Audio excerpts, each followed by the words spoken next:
Hello, everybody. Greetings. My name is Munawar Qasim.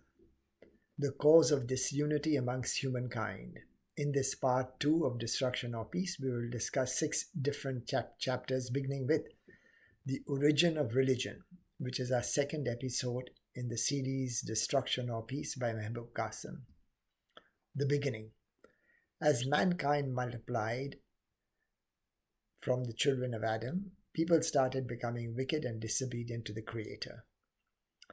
The people renounced the Almighty and His divine law sent through Adam, who thus became the first prophet or messenger of God. Adam guided his descendants, humankind, till his death at the ripe old age of 930 years. The Bible, Genesis chapter 5, verse 5. Time and again, prophet after prophet was sent by the Lord to show the right path to invite all humanity into worshipping the Creator and sustainer of the entire universes and all that exists. As all the efforts of these prophets could not stem the tide of disobedience to God's commandments and prohibitions, so a very great prophet was sent in the 7th century of man's existence, Prophet Enoch. Prophet Enoch, or Idris in Arabic, was born when Adam was 622 years old. He was the most learned man during the pre-deluge period and introduced the spinning of cotton into yarn, its weaving into cloth. He also invented writing upon parchments. At the age of 365 years, Enoch was bodily lifted up to heaven, alive. Genesis chapter 5, verses 23 and 24. The early calculation of day, week, and months in that period, a day ended when the sun set. The new month began when the new moon was visible to the human eye. A week consisted of 7 days. The days of the week did not have any separate names as at present, except for the first day, which was called Shamba, equivalent to our Saturday, and the 7th day of the week, which was called Jummah, or the day of gathering together for prayers, equivalent to our Friday. No work was allowed on Friday, hence it became the Sabbath day.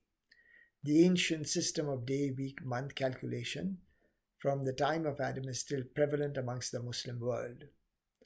And God blessed the 7th day of the week and sanctified it. Genesis 2:3. The two fallen angels. During the period of Enoch, 2 angels named Horus and Marduk, or Merodach, approached God Almighty and placed before him their complaint that, O Lord, see how wicked the people of the earth have become, yet you have made them the viceroy over all your creations, whilst we, the angels, only hymn your praise day and night. Quran chapter 2, verse 30. If we were sent on earth, we shall be able to prove that we are superior to men and deserve the higher position. The 2 angels were amongst the cleverest of the heavenly host. God warned them that because they had full knowledge of the rewards in heaven, as they had studied Lahu Mahfuz, the preserved tablet containing all the laws of God in heaven, in which all kinds of knowledge and power are recorded. They would be severely punished if they broke any orders of God during their stay on earth. They agreed.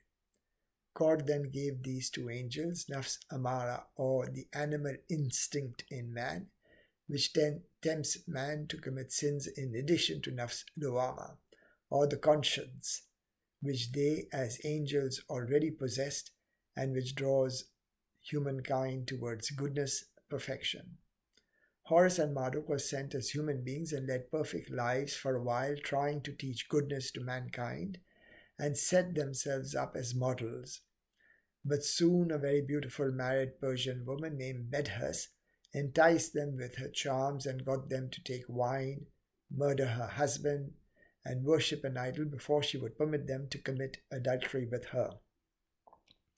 They fell for her charms, and after taking wine, they murdered her husband, committed idolatry before she permitted them to commit adultery.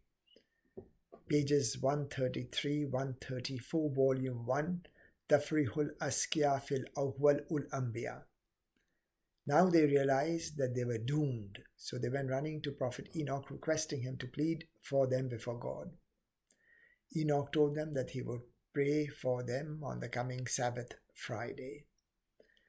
But his prayers went unanswered. So he told the angels that he would pray for them again during the next Friday. On the second Sabbath Friday, he was informed that the choice was given to the two angels of either receiving punishment on this earth or on the day of judgment. They preferred to be punished on earth because the punishment on earth would eventually have an end to it, whilst the punishment on the day of judgment would be eternal.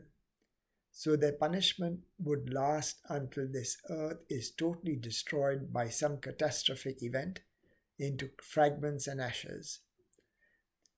They are in an underground cave deep into the bowels of the earth at a place called Babel, pages 134-136, volume 1 of the above book. Human beings will also be able to contact these fallen angels very occasionally with a great amount of difficulty, troubles, dangers, obstacles. Whenever contacted, the angels would teach them magic and all sciences they wanted to know after warning them that they would lose their souls and be severely punished, pages 137 through to 139, volume 1 of the above book. The deluge. Eventually, humankind stopped worshipping the creator and sustainer of the universes and all that exists, completely violated the sanctity of sexual morals and marriage, prided themselves in their broad-mindedness and freedom.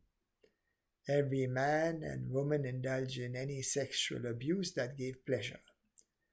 So angry was God at all this that he destroyed every living thing on the face of the earth by drowning them in a great deluge during 22370 BC, save and except Noah, his wife, his 3 believing sons and 3 believing wives, and a few pairs of animals. Those who went into the ark were saved. Genesis 7 through 9. Thus mankind started afresh to inhabit the earth through the 3 sons of Noah. Genesis 9 verses 1, 7, 18 and 19. Everybody in the new generations were warned of the terrible devastation that God Almighty had perpetrated upon them for their disobedience, sexual indulgence, and their abandonment of worshipping the Creator and Sustainer.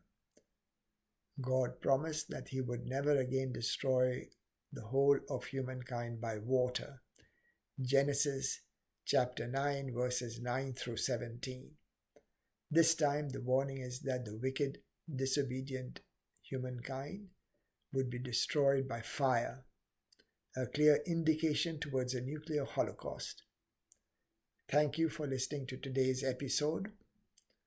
In case I have hurt anyone's feelings, I would like to apologize sincerely. There was no such intent whatsoever. My goodwill and best wishes to everyone. Peace. This presentation is produced from part 2, chapter 4 of the thesis Destruction or Peace by Mehboob Qasim and has been edited for this presentation. You can download a free copy of Destruction or Peace at www.mehboobqasim.net/dop. The balance of the chapters from Destruction or Peace is being released as a series, addressing each topic book-wise to make it easier for listening. Thank you. Cheers.